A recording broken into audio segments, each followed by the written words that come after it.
Malawi Today.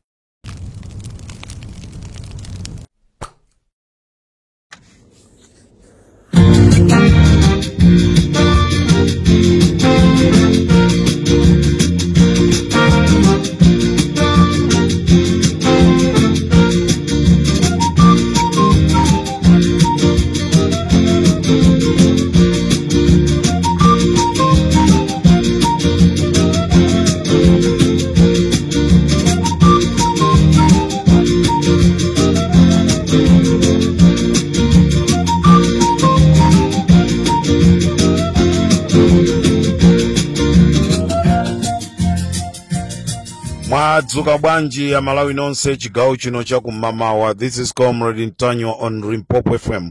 Ndangobwera mukanthawi kongochepa kokha kuti ndikuziwiseni mwa zina zimene zikuchitika mdziko lathu la Malawi. Amalawi mukukumbukira masiku awiri apitawa taona Vitumbiko Mumba anashashalika kupita malo osiyanasiyana ndikumakayitanisha sugar kunena kuti tulusani sugar. Amalawi nkhani nthawi ino yakumamawa ndi nkhani yomvetsa chisoni ndikuyankhula pano kunena kuti magalimoto akuluakulu amene amatchedwa kuti matraki anyamula sugar ochuluka amene akutuluka mdziko mwathu ndipo akuperekezedwa ndi magalimoto a polisi. Sugar ameneyi akupita ku DRC Congo. Vitumbiko Mumba aja amapita nkumakashashalika mmakampani. As I'm talking right now, matraki anyamula sugar akupita ku DRC ndipo akuchitidwa escort ndi apolisi. Uja amata akugwira ntchito yotamandika uja. Vitumbiko Mumba ndi mmodzi mwa azisogoleri MCP amene amatenga chuma cha President Lazarus Chakwera ndikumapita ndikumakachibisa maiko akunja. Lero ndaja anapasidwa unduna wa Minister of Trade. Takhala tikwaona kukangalika. Nde uthenga wanga wa Mumba ndonena kuti sugar amene akupita ku DRC Congo pamene Amalawi sugar yomweyo akumuvutikira akumugula modula. Mukulithandiza dziko la Malawi? Mukulithandiza dziko la Malawi? Nde chigawo chakumasana kuno Amalawi ndikhala ndikubwera ndi nkhani zimenezo ndangozilandira kumene. Nkhani zimene zizi sindikufuna ndisakanize ndi kubedwa kwa sugar. Ndibwere ndi nkhani imeneyi mwapaderadera, nkhani zimene zikuchitika ku Ame, nkhani zimene timanena za ndege zija ku Malawi. Ame siku libwino kwasokonekera chifukwa cha ndege zimene zija. Anthu anadya kale ndrama. Nkhani yavuta ndikuti ku Malawi Ame siku libwino. Nde ndibwere nditambasule nkhani imeneyi momveka bwinobwino anthu ndisakusokonezeni. Nde ndikuti magalimoto anyamula sugar akupita nawo ku DRC. Sugar ameneyi ndi wa aini yake ndi Nick Chakwera. Kodi Nick Chakwera ndi ndani? Nick Chakwera ndi mwana wa president. Kodi sugar iso wa president amene? Limpopo ndi Comrade Ntanyo.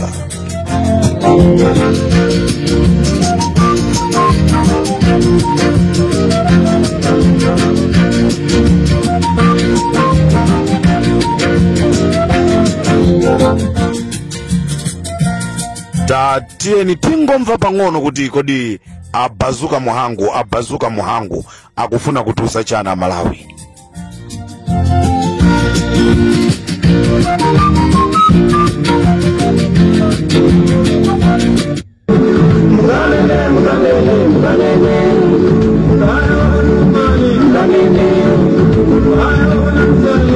I'd like to call this citizen address to the state president of Malawi.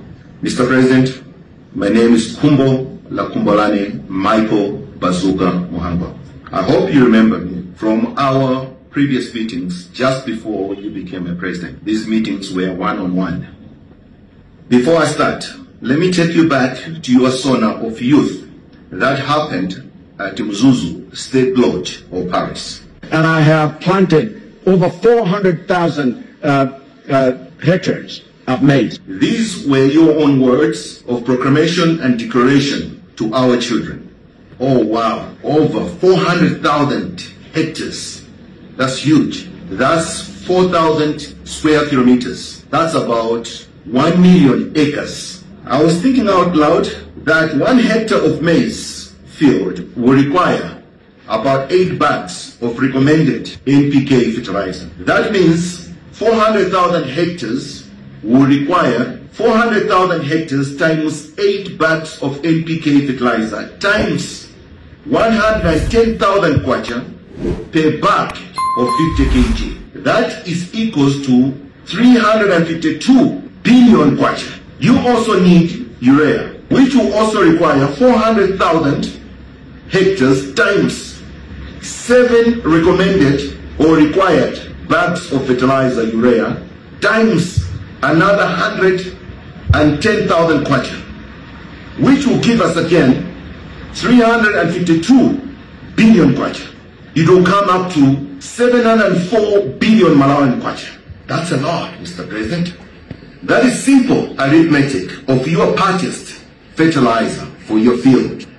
It's a lot of money. This excludes labor charges, machinery, or equipment, seeds, pesticides costs. That was just fertilizer. 704 billion Malawi kwacha, less these other things. My questions to you are, were you a beneficiary of AIP? If not, where did you get your fertilizer? Since fertilizer was scarce on the market at the shops. 3, what was your mode of payment? This is about credibility, and I'm holding you accountable for it. I'm seeking for your transparency. If it is not true, then it leaves a lot to be desired about your character, especially you as a president and a man of God. Your sona at Parliament had some serious issues because it was half-baked truth. And that is the reason why you had to remove some of the things from it. Should I say that it's becoming habitual for you to be lying and misleading Malawians? Other known factors or examples are: However, upon arrival in Mzuzu, the pilot was unable to land the plane due to poor visibility occasioned by bad weather, and aviation authorities advised the aircraft to return to Lilongwe. And then there was this issue of your promise. And within the first 2 years of being president, I will change everything in the way that we run things. If I don't change everything in 2 years, I will resign. Has corruption changed? Has the welfare of Malawians changed? It has. Hiked prices of goods. Has the economy changed? Yes. High inflations and several devaluations. Do we have forex, Mr. President? What is the country's development when people are sleeping hungry? Mr. President, do you realize that swearing in under oath and lying under oath is perjury? Same question goes to our members of parliament. Do you realize that the president, since that day he was sworn in, is under the obligation of oath for 5 years up to the end of his term? Our read stretches. Do you defend and preserve the Constitution of the Republic of Malawi, or you're just part of the violation of it? I, Dr. Lazarus Makape Chakwera, do solemnly swear that I will well and truly perform the functions of the high office of President. Do you remember that, Mr. President? Are we citizens of Malawi protecting our hard-won democracy and its constitution of the Republic of Malawi? Because enough has just become enough.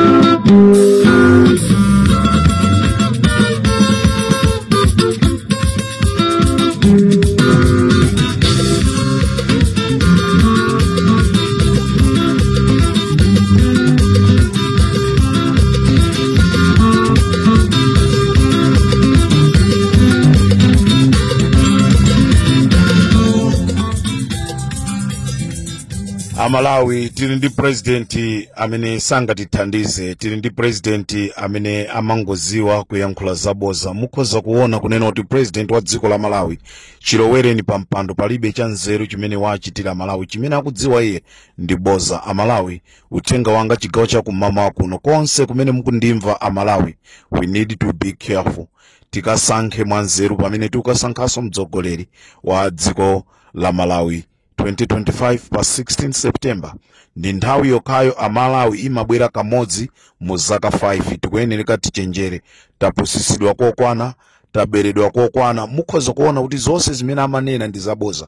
Ngati mmamvesera kwambiri abazuka muhango amaperekatu masamu kunena kuti munda waukulu mwakuti umafunika fertilizer wakuti, munda waukulu wakuti ukufuna matumba a fertilizer mwakuti, koma tikatengaso matumba a fertilizer tikapanga times ndi thumba mtengo wa fertilizer pakufunika mabiliyoni akuti kuti ipange. Nde afusafusa kuti kodi inuyo munali mmodzi mwa anthu amene munapeza nawo mwayi wa fertilizer wa subsidy? Ngati zisali choncho inuyo fertilizer makampeza kuti chifukwa chonoti ku Malawi ko fertilizer kulibe 1 million square malo akulu okwana 1 million sipano Amalawi akuti tu ndi iwo ali machimanga chimene chichi, ndi kumene ali machimanga chimene chichi. Mukuziwa ndi pafupifupi dziko lonse la Malawi kunena kuti lili ndi chimanga ma square amene akuti pasawa. President wonama bodza likuchita kuoneka apatu anthu apanga masamu kuchita kuona kunena kuti munthu uyu akunama. A president chilipo chimafuna mbali, chilipo chimafuna mbali. Lero Malawi mukhoza kuntenga ngati chisiru koma mawa musamufuna. This is Comrade Ntanyiwa on the Limpopo FM.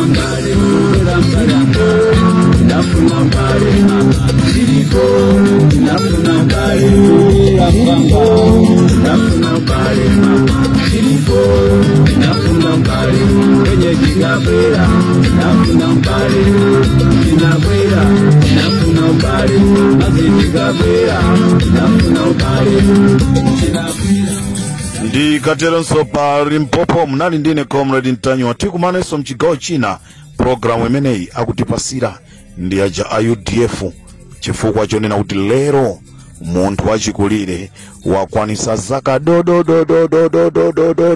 Lero ndi happy birthday ya chair ndi masapota a UDF ndamene akupanga sponsor programu imene ibwere pa Limpopo FM ya Nkanga ya Zaona. Ndikufunireni mama bwino mwakoma nonse.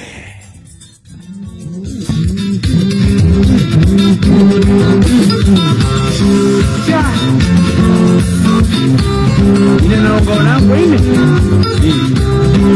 unedwanga sande ngasabedi mbalata ngabula maria chimaje nikaja ngabula mbalata ine mukirongana ngakaza nguko ndasira kakomere ndiye nafera nsanga ndine ubale wa mara tangwa nzima moto moto